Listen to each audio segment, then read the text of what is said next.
चमत्कार देख नास्तिक बन गया आस्तिक। बहुत से लोग नास्तिक होते हैं लेकिन फिर उनके साथ ऐसा कुछ होता है कि वे भगवान में विश्वास करने लग जाते हैं।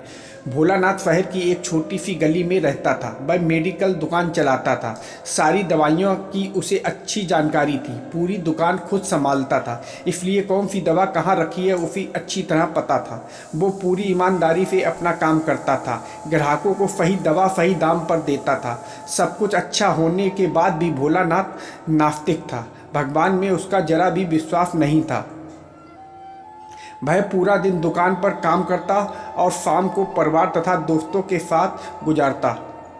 उसे ताश खेलने का शौक था। जब भी टाइम मिलता दोस्तों के साथ ताश खेलने बैठ जाता था।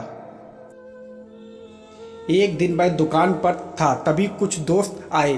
तभी भारी बारिश भी शुरू हो गई। रात हो गई थी लेकिन सभी बारिश थमने का इंतजार कर रहे थे। बिजली भी चली गई थी। बैठे बैठे क्या करें सोचा, मोमबत्ती की रोशनी में ताश ही खेल लेते हैं।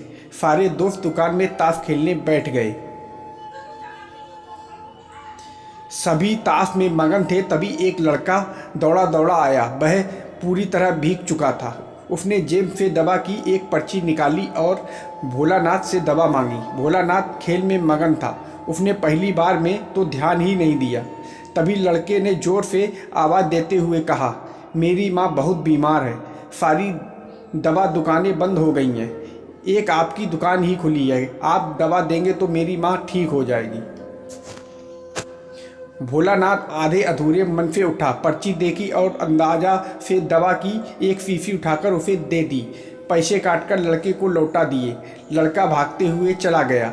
तभी बारिश थम गई। भोलानाथ के दोस्त चले गए और भोलानाथ भी दुकान बंद करने लगा। तभी उसे ध्यान आया कि रोशनी कम होने के कारण उसने गलती से लड़के को चूहे मारने वाली दवा की शीशी दे दी है। भोलानाथ के हाथ पांव फूल गए। उसका दिल जोर जोर से धड़कने लगा। उसकी 10 साल की नेकी पर मानो जैसे ग्रहण लग गया। उस लड़के के बारे में वह सोचकर वह तड़पने लगा। सोचा यदि यह दवाई उसने अपनी बीमार माँ को देगा तो वह अवश्य मर जाएगी। लड़का भी बहुत छोटा होने के कारण उस दवाई को तो पढ़ना भी नहीं जानता होगा। एक पल वह अपनी इस भूल को कोसने लगा और ताश खेलने की अपनी आदत को छोड़ने का निश्चय कर लिया।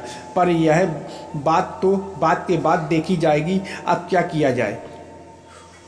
उस लड़के का पता ठिकाना भी तो वह नहीं जानता। कैसे उस बीमार माँ को बचाया जाए। सच कितना विश्वास था उस लड़के की आंखों में। भोलानाथ को कुछ सूझ नहीं रहा था। घर जाने की उसकी इच्छा अब ठंडी पड़ गई। दुविधा और बेचैनी उसे घेरे हुई थी। घबराहट में वह इधर उधर देखने लगा। पहली बार उसकी नज़र दीवार के उस कोने में पड़ी जहां उसके पिता ने जिद करके भगवान श्री कृष्ण की तस्वीर दुकान के उद्घाटन के वक्त लगाई थी। तब पिता ने कहा, भगवान की भक्ति में बड़ी शक्ति होती है। वह हर जगह व्याप्त है और हमें सदैव अच्छे कार्य करने की प्रेरणा देता है। भोलानाथ को यह सारी बात याद आने लगी। आज उसने इस अद्भुत शक्ति को आजमाना चाहा। उसने कई बार अपने पिता को भगवान की तस्वीर के सामने हाथ जोड़कर आंखें बंद करते हुए पूछते देखा था। उसने भी आज पहली बार कमरे के कोने में रखी उस धूल भरे कृष्ण की तस्वीर को देखा और आंखें बंद कर दोनों हाथों को जोड़कर वहीं खड़ा हो गया। थोड़ी देर बाद वह छोटा लड़का फिर दुकान में आया। भोलानाथ के पसीने छूटने लगे। वह बहुत ही अधीर हो उठा। पसीना पोंछते हुए उसने कहा, क्या बात है बेटा, तुम्हें क्या चाहिए। लड़की की आंखों से पानी छलकने लगा। उसने रुकते रुकते कहा, बाबूजी बाबूजी, माँ को बचाने के लिए मैं दवाई की शीशी लेकर भागे जा रहा था। घर के करीब पहुंच भी गया था। बारिश की वजह से आंगन में पानी भरा था और मैं फिसल गया। दवाई की शीशी गिरकर टूट गई। क्या आप मुझे वही दवाई की दूसरी शीशी दे सकते हैं बाबूजी? लड़के ने उदास होकर पूछा। हाँ हाँ, क्यों नहीं।